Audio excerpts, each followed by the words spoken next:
Selon le programme officiel du département d'État, la cérémonie historique va se dérouler en 2 temps et toutes les parties se sont accordées sur le détail protocolaire du programme qui devrait durer en tout 1h30.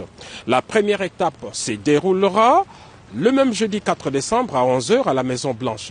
Le président américain Donald Trump va accueillir ses hôtes respectivement à 11h pour le président du Rwanda et 11h10 pour le président de la République démocratique du Congo avant de les convier à une rencontre trilatérale d'une dizaine de minutes dans son bureau ovale de la Maison-Blanche.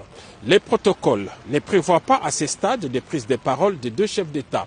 Seuls les ministres des Affaires étrangères de la République démocratique du Congo et du Rwanda accompagneront les 2 chefs d'État dans les bureaux du président américain.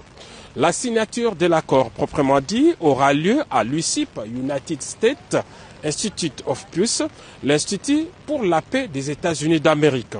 Pour marquer les caractères solennels et historiques de cette signature, 8 chefs d'État ou leurs représentants y sont attendus en qualité de témoins de cet accord, en plus du président Donald Trump. Il s'agit des dirigeants de l'Angola, du Burundi, du Kenya, de l'Ouganda, du Togo, du Qatar, des Émirats arabes unis et du président de la Commission de l'Union africaine. En leur présence et devant les caméras du monde entier, les présidents Félix Tshisekedi et Paul Kagame vont apposer leur signature sur l'accord de paix, le même document qui avait été signé le 27 juin dernier par le ministre des Affaires étrangères des 2 pays. Par cet acte, les 2 chefs d'État entérinent ce document, qui est un instrument international de paix formel et juridiquement contraignant, conclu entre les 2 États souverains sous les bons offices des États-Unis d'Amérique et en présence des représentants du Qatar et du Togo en qualité de facilitateurs.